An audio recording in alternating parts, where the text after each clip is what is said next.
Hello, नमस्ते, good morning, सत श्री अकाल। आप सभी का आज की क्लास में स्वागत है। आज की जो क्लास है ये हम लोग ग्रुप डी की जो वैकेंसी आई है उसमें कौन फॉर्म फिल कर सकता है, कौन नहीं फिल कर सकता है, एज रिलैक्सेशन कितना है या एज कितनी है फॉर्म फिल करने की या जो क्वालिफ़िकेशन है वो कितनी है, ये हम पूरी डिटेल में देखेंगे। तो अगर हम बात करते हैं कि ये फॉर्म जो आए हैं इनकी वैकेंसी कितनी है, तो 21,997 पोस्ट हैं, जो टोटल पोस्ट हैं कितनी है 21,997 पोस्ट हैं। ये जो फॉर्म स्टार्ट हो जाएगा वो कब से स्टार्ट हो जाएगा, तो 31 जनवरी 2026 से स्टार्ट हो रहा है। इसकी जो लास्ट डेट है वो कितनी है, तो 2 मार्च कह रहे हैं 2026 इसकी लास्ट डेट है। इसमें जो फी कटाने की कह सकते हैं लास्ट डेट है वो 4 मार्च है 2026।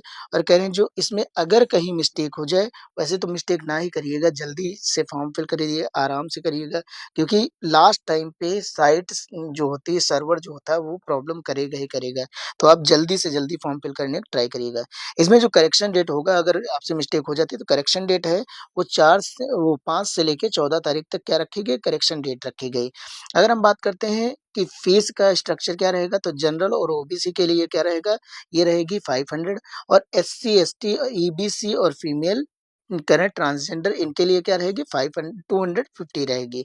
अब इसमें रिटर्न भी आ जाती है, अगर आप एग्जाम देंगे, आप चाहे फेल हो चाहे पास हो, आपकी फीस क्या हो जाती है, रिटर्न हो जाती है। तो जो जनरल हैं और ओबीसी हैं उनके लिए क्या होगी 400 रिटर्न आएगी। जो एससी और एसटी और ट्रांसजेंडर फीमेल, इन सब की जो फीस होगी वो क्या आएगी 250 वापस आ जाएगी।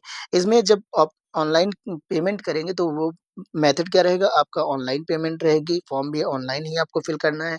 इसमें जो आप पेमेंट करेंगे वो कार्ड से भी कर सकते हैं, डेबिट कार्ड से भी कर सकते हैं, क्रेडिट कार्ड से भी कर सकते हैं, या इंटरनेट बैंकिंग या अदर जो ऐप यूज कर रहे हैं उनसे भी कर सकते हैं। इसमें जो मिनिमम एज रखी गई है फॉर्म फिल करने की वो 18 ईयर है, जो मैक्सिमम एज रखी गई है वो 33 ईयर है। अगर हम बात करते हैं एज एज जो इसमें ग्रुप डी में एज रिलैक्सेशन होता है, वो जिस कास्ट को जितना मिला है उसके अकॉर्डिंग हो जाएगा, जिस कैटेगरी को।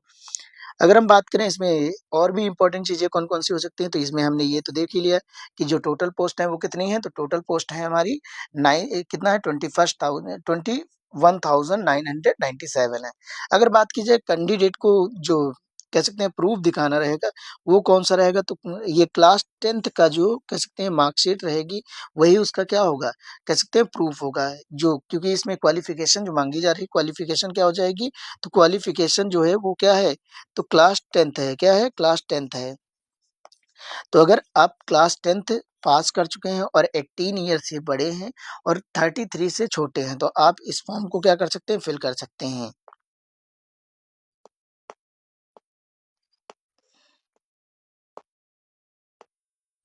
अगर हम बात करते हैं फ़ोटो और सिग्नेचर की, तो फ़ोटो और सिग्नेचर में आपको करना कुछ नहीं है।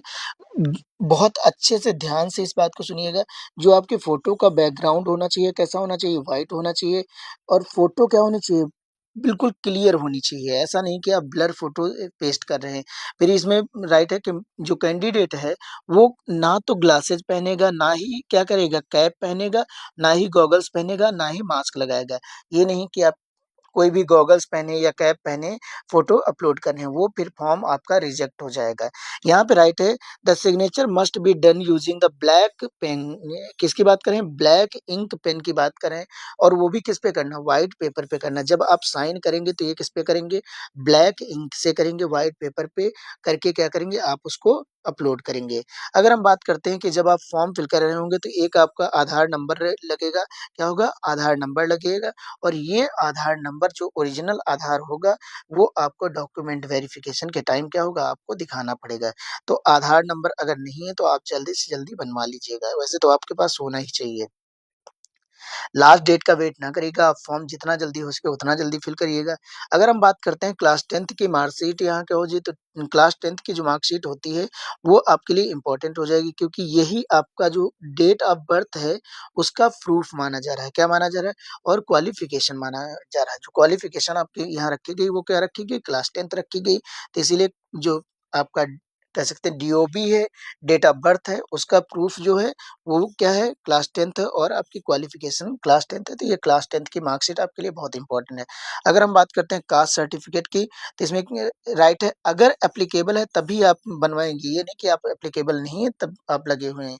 तो इसमें राइट है कि कैंडिडेट मस्ट कह रहे हैं प्रोसेस द वैलिड एससी/एसटी सर्टिफ़िकेट कह रहे हैं ओबीसी जो नॉन क्रीमी लेयर है कह रहे हैं सर्टिफ़िकेट द लेटेस्ट फाइनेंशियल कह रहे हैं फाइनेंशियल ईयर जिस ईयर में ये फॉर्म भरा जा रहा है उसी ईयर का कह रहे हैं ये सर्टिफ़िकेट होना चाहिए और ये कौन बनाता है? तो आपके तहसीलदार आपको बना देंगे आपके जहाँ रहते हैं।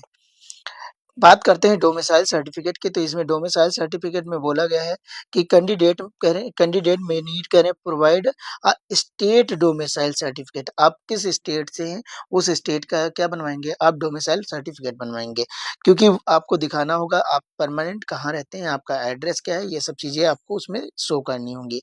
अगर हम बात करते हैं अदर जो डॉक्यूमेंट हैं, उनका यूज़ कैसे करेंगे? तो इसमें राइट है कि आप एक एक्टिव ईमेल आईडी रखेंगे और एक्टिव मोबाइल नंबर रखें। एक्टिव ईमेल आईडी क्यों बोला जा रहा है? क्योंकि इसमें जो फॉर्म आता है, जब आपका एडमिट कार्ड आएगा, जो भी इसमें इन्फॉर्मेशन आती है, तो वो ईमेल आईडी पे ही आती है या फिर मोबाइल पे मैसेज आता है, तो ये आपको एक्टिव रखना ज़रूरी है।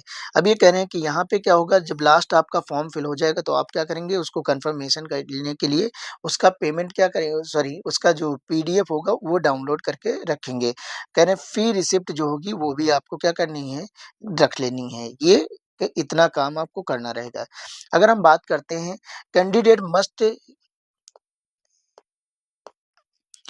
Candidate must keep all document scanned ready before the कह रहे हैं फिलिंग।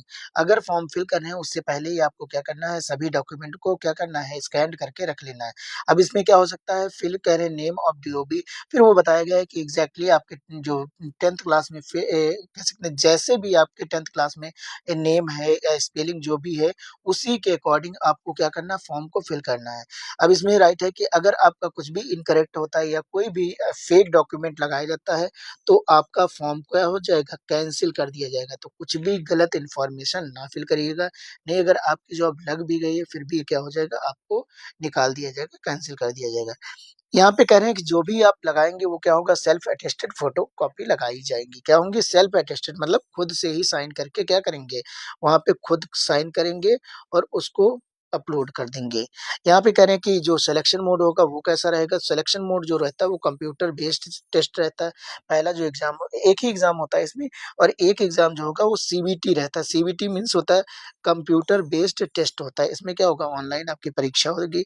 उसके बाद फिजिकल होता है, फिजिकल में ये होता है कि मान लीजिए 1 किलोमीटर आपको दौड़ना होता है विदाउट कोई बैग, फिर होता है कि आपको 35 केजी और 40 केजी के अराउंड क्या होता है, आपका वेट रहता है, उसके साथ आपको 200 मीटर जाना है। फिर अगर आप फिजिकल पास कर लेंगे तो उसके बाद क्या होगा, डॉक्यूमेंट वेरिफिकेशन होगा। डॉक्यूमेंट वेरिफिकेशन में आपका जो भी डॉक्यूमेंट बोले गए हैं, जैसे क्लास 10th की मार्कशीट हो जाएगी, आधार कार्ड हो जाएगा और अदर आपको जो भी आपने एडमिट कार्ड निकाला होगा, ये तुम्हारे क्या हो जाएँगे, सभी वैलिड डॉक्यूमेंट आपको निकाल के रखने पड़ेंगे।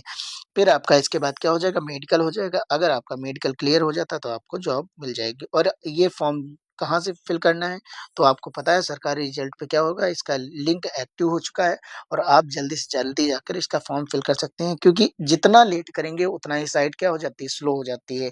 तो ऐसी ही अपडेटेड वीडियो पाने के लिए क्या करना है, चैनल को सब्सक्राइब कर लीजिए, वीडियो को लाइक करिए। मिलते हैं नेक्स्ट वीडियो में। जय हिंद, जय भारत।